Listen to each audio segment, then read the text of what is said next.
Welcome to episode 31 of Decatur Dish. I cannot believe we've been doing this for 31 weeks at this point officially, Dan. What a good episode we have for you today. We are talking all things runoff election, everything you're going to need to know if you are planning to make it out to the polls. Remember, polls are open until 7 o'clock, and we are here to basically get you caught up and ready to go to your local polling place and be an educated voter. So here's what we got for you in store today. We are talking runoff voting currently underway, a look back at the May 21st primary, the key races and who is on the ballot, as well as where you're going to want to go for information ahead of your trip to your local polling place. Coming up, we also have a conversation with DeKalb Strong. We'll be talking about the DeKalb County CEO candidate race and some of the key issues facing DeKalb. But I always like to start these off with a check-in. Dan, how are you doing today on this fine Tuesday? I'm doing great. Ready to go vote. I have not had the opportunity to do so yet, so I will be one of the last-minute voters today. I'll be that guy. We're going to look out for your voting sticker on social on the media. Decatur's Instagram. Yes. It'll be there. Okay. I'm going to hold you there. to that. Absolutely. Hold me accountable, Maria. So let's talk about voting. Currently underway. Polls opened at 7 a.m. this morning. This is really a smaller election than what we saw on May 21st. Yeah, the runoffs tend to be, the votes matter a whole lot more. The engagement for the primary itself is low because because Georgia had two primaries. We had a presidential preference primary, which was almost weird to have since the candidates seemingly have been decided a long time ago. And then we had the actual May 21st primary where we voted on stuff. I do think that there tends to be, in addition to just there being a low engagement this year in general, because it's kind of a rerun of the last election, I do think having that many elections in a year tends to kind of wear people out, especially when you have an election that really didn't amount to anything in the presidential preference primary. And now we had the May 21st primary, and now we have the runoff from that. I will say that Georgia, I believe, is open primary, so even if you did not vote in the primary, I believe you can still vote in the runoff, and I believe it doesn't matter what party you voted for in the primary. I think you can still vote in this runoff if you want to do that. Any other races that people should know about? District 4 is probably the other big one on that ballot. Steve Bradshaw ran for CEO, lost to Lorraine Cochran Johnson and Larry Johnson, who are on the runoff ballot today. And there's a runoff for District 4, so we've got Shakira Johnson and Lance Hammonds running for that district, and that'll be decided this evening as well. We've got a school board seat, District 5. We've got a Senate runoff as well. We got a judicial runoff as well. Talk about Decatur-ish, because you guys have an entire section that is everything you need to know, everything you need to bring, and all of the information to properly prepare DeKalb County voters to make their voice heard. Yeah, DecaturishVotes.com. There'll be a story up today reminding you of all the things that you need to bring. You need to bring an ID. You need to, either a driver's license or a state-issued ID of some sort. You need to be on time. Typically speaking, if you were still in line at 7 p.m., I don't think there's going to be a line today. If there were a line and you were in that line at 7 p.m., you would have the opportunity to still vote. That's how it's worked in the past. So really, the most important things you need to bring are your ID and get there before the polls close. DeKalbVotes.com has a lot of good information about voting in DeKalb County. If you go to the Georgia Secretary of State's My Voter page, you can put in your first initial, your last name, and your birth date, and it will tell you your polling place if you don't happen to know what that is. Kind of important to check that because the polling places do change sometimes. And there's actually, there's been some maps redrawn this year, and we've got a Senate runoff as well. So don't assume, especially if you didn't vote in the primary, that you know where you're voting this time around. So please go to the Georgia Secretary of State My Voter page and confirm in advance. Now, I will say if you do happen to show up to the wrong polling place, the poll workers will generally help you out. They're all really nice folks, volunteers for the most part. Actually, they might get paid. I have to double check that. But I can confirm they are all really nice folks. I run into the same ones every year. Very helpful. So if you have any questions, any issues when you go out to vote, get a poll worker to help you. They're more than eager to help. They're happy to be there, and they will help you out.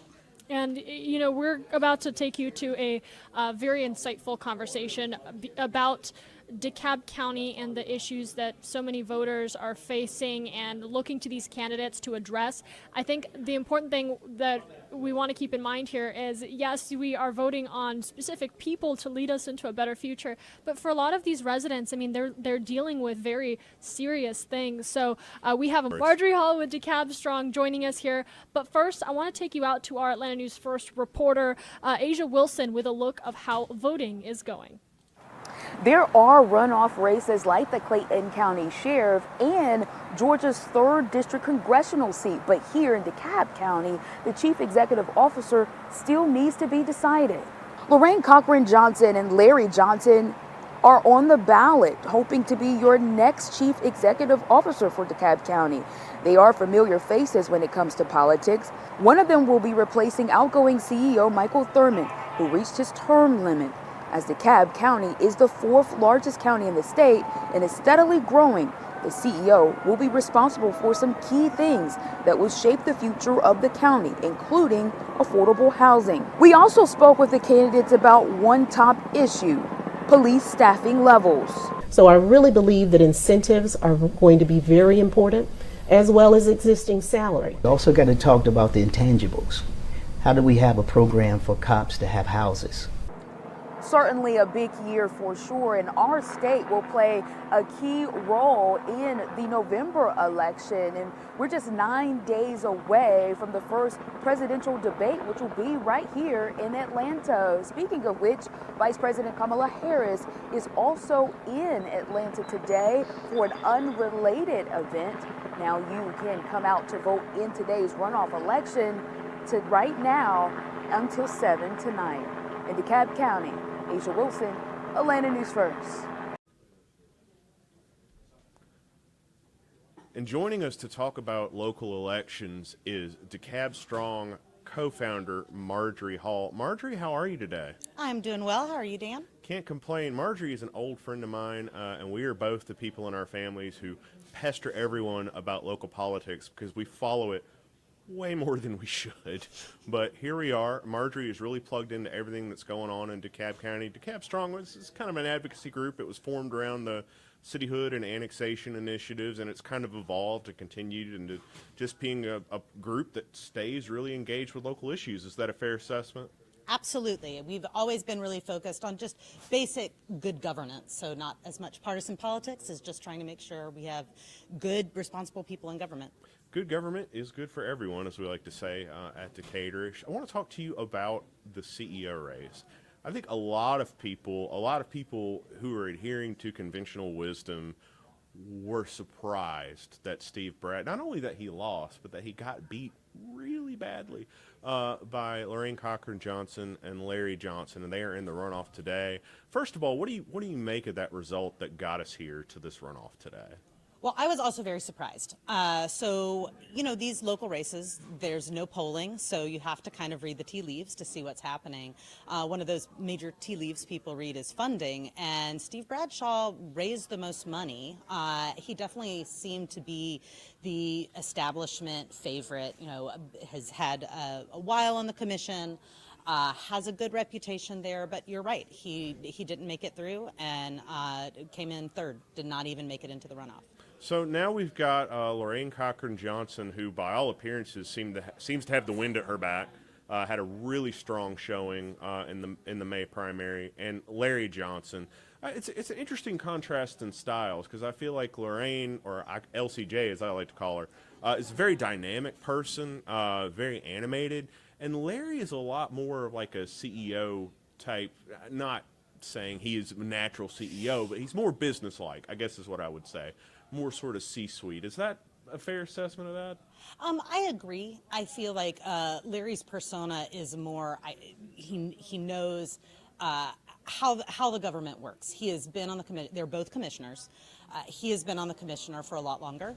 and he's very active in the Association for County Commissioners. He is more of kind of maybe a government wonky type of I know how to get things done. Lorraine has she's a great natural politician. She's good at talking to people. She's good at making people feel like she has heard their frustrations. And whenever you're dealing with municipal government, people have a lot of frustrations. So I wasn't surprised that she did as well as she did, but nothing would surprise me for the results of the runoff. It's a little bit hard to predict. I feel like Lorraine's strength is in cultivating those personal relationships with people, which she did pretty well. Her reputation was, even if you did not live in her district, she would still respond to your email and she would still respond to your phone call. I agree. Well, and there's also a bit of a natural advantage that somebody has being a super commissioner as opposed to just a district commissioner. So the way DeKalb County is, there's 7 commissioners. 5 of them have smaller districts, and then there's 2, one that's the east side of the county, one that's the west side of the county. And Lorraine is a super district commissioner, so she has a broader constituency, a bigger district than Larry. Larry's district came out and voted for him. If you look at the map, it was pretty striking. But Lorraine's did as well, and Lorraine's is a lot bigger. So she had, if you look at who won which precincts, she won more precincts across a much wider swath of the county than Larry did, even though he did very well in his own district. So if I'm looking at the issues that really got people, and this was kind of a low turnout election, as these local primaries often are,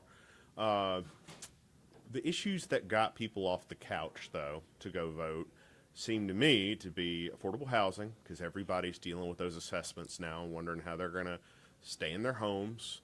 Watershed, I think parks was also one that was pretty motivating for people, and of course, the stuff going on with the animal shelter. What is that? Am I missing anything there, Marjorie? I don't think so. I was about to say, if you weren't going to say animal shelter, I would say you can never forget that, because even though it might be a small constituency, they are very passionate constituency of people who care about the conditions at our animal shelter right now, which, like many of the issues, like the watershed issues, like the affordable housing issues, these issues aren't unique to DeKalb. These are issues that all municipalities are facing because they're complex and they're difficult to address. And voters really do want to see people who can at least try to move the ball on some of these complicated issues.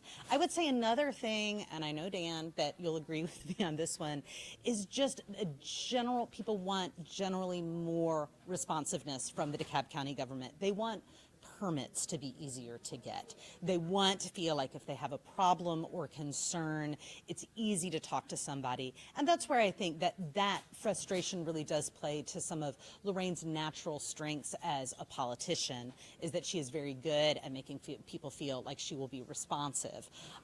So although it can be more difficult in execution, then it's very good, very easy to make people feel like you hear their concerns. It can be more complicated in as big and fractious a jurisdiction as DeKalb County to make everybody happy. That's a great point, and I think that is exactly spot on in terms of if you bring an issue like permitting, let's say, to a county commissioner, 9 times out of 10 the response is nod and smile politely and say they'll look into it. But Lorraine actually promises to make changes. Now, running for office and governing are 2 different things, right, as we were talking about before the show. Let's address that aspect a little bit, because somebody once compared running for office to eating cake, and when you win, the reward is more cake, to the point where you're tired of cake.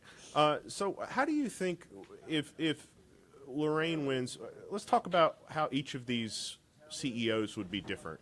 What will it look like under a Lorraine Cochran-Johnson administration versus a Larry Johnson administration, in your view? Well, I think one of the aspects of Lorraine as a candidate and a politician, and again, we were talking about this before we went on TV, is that she's really good at asking hard questions. She's really good at pointing out problems. She's very good at doing all the things that you want people in the opposition to do to kind of keep the people who are in power honest. Then when you are actually in control, it can be more difficult because there's always somebody, when you're dealing with municipal issues, a lot of times somebody's going to go away unhappy. Everybody wants sidewalks everywhere except in their yards, and they don't want anybody to cut down any trees, right? These are the kind of realities that you come up against. Again, Larry has had a lot more experience in government, and I think that he may be more, it's hard to know, may be more effective in actually getting things done. Lorraine is great at coming up with very exciting plans, but time will see if she does end up winning the runoff, what she can do with them. So one of the things I was struck by in this election is what a deep bench of candidates we had this year. It was pretty remarkable, and it's a great way to jump into the next race I want to talk about, which is the District 4 runoff. And we have two really strong candidates. We have Shakira Johnson, who's a longtime Stone Mountain City Council member, who is, I believe, an engineer in South Fulton. And we have Lance Hammonds, another really well-connected guy. He was head of the DeKalb NAACP for a while, and they're running, of course, for Steve Bradshaw's seat. What's your read on that race? I mean, it seems like Shakira is the likely favorite there, but what's your take? It's a bit hard to game that out. Lance Hammonds has been doing the work in the community for a really long time. The number of different commissions and community organizations that he has been involved with, he is deeply involved in the community in a lot of different ways. But Shakira also has fantastic credentials as a city engineer, and she's been on the Stone Mountain City Council herself. So they're both very credible candidates. As somebody who really cares about politics in DeKalb County, one of the things I'm delighted about this time around is the fact that we actually have multiple good options. Often in the past, I felt like elections are just kind of this groaning like, oh goodness, you hope that you have one good person and they beat somebody who's really not fit for office. So this time around, it was actually a relief that we have had multiple contests in the county where lots of good people with good credentials are running against each other. And the same goes for the CEO race as well. The fact that we had 3 people who all actually probably be pretty decent CEOs is a change from the past. Right, and I think that's really a credit to where Mike Thurmond is leaving things after 8 years. You know, whether and I have my criticisms of CEO Thurmond too. We all do. It's a tough job, but he ran unopposed when he ran for re-election 4 years ago. Has yet to make an endorsement in any of these races, which I find kind of interesting. At least if he is, and I'm not aware of it. But yeah, I think where we're at with the quality of the candidates and where the county government is, I think is really a credit to what Mike did for the last 8 years. I mean, it wasn't that long ago that DeKalb County was in really bad shape. We had multiple CEOs with a string of CEOs with serious legal problems. We had a commissioner go to federal prison. We had multiple commissioners with some really serious ethical problems, and it is wonderful to see the improvement. Of course, things aren't perfect because people are always going to find fault and have difficulty with local government because local government is really hard, but we are leaps and bounds in a better place than we were a decade ago in DeKalb, in my opinion. So a couple of other races that are on the ballot. We got a District 5 school board runoff. You got any thoughts on that real quick? Not really. The school board. I know. The only thing that I'll have to say about the school board is the school board has been a long time serious problem in DeKalb County. As anybody who has kids in DeKalb County schools, which Dan and I both have, and the school board rep, who is the biggest problem, decided to resign, so that was wonderful. So whoever wins this race, we are going to have a better school board going forward than we did before, but there is still a lot of work to do when it comes to our school board and getting them functional and working for the benefit of the entire county. DeKalb County Schools, we're always praying for you. We hope you do really well. And then there's the Senate District 55 runoff as well. You got any thoughts on that? I confess to not having been as studied on that race as I could be, primarily because a lot of those candidates didn't respond to our Q&A, so I don't really know what they're about. What's your thought on it? Well, so I was following that one because it's kind of right next door to me, and one of the people running in the original was Robin Bureau, who previously ran for mayor of Tucker. And almost won. And I thought he had one because I made the mistake when I check election results on the website. I clicked just on DeKalb Right. County, and I forgot that part of that district is actually in Gwinnett. So I Right. looked at the results. I was like, oh, look, he came in second place, but only in DeKalb. When you actually look at the whole district, which is what matters, he did not make it into the runoff. So that's an interesting. We have Randall Mangum, who used to be in the House of Representatives until he hasn't been there in about 10 years. If you've ever been to any kind of festival or any kind of event or even a DeKalb County graduation this year, he's always standing there. He's very tall, handing out his flyers. He's kind of an old guard of Democratic politics in DeKalb County.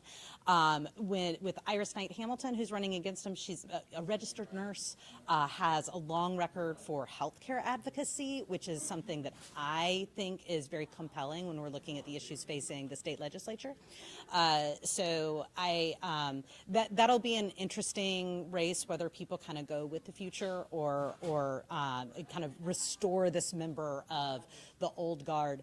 An interesting thing about that race, this applies to all of them. One of the phenomena that you really see in Democratic primaries is that Democratic voters want to vote for women. So if there are women in the race, if they're running against men, if there's only one woman, or even it is getting difficult for men to get through Democratic primaries sometimes in the lower profile races. If people don't know who it is, they'll just vote for the name of a woman.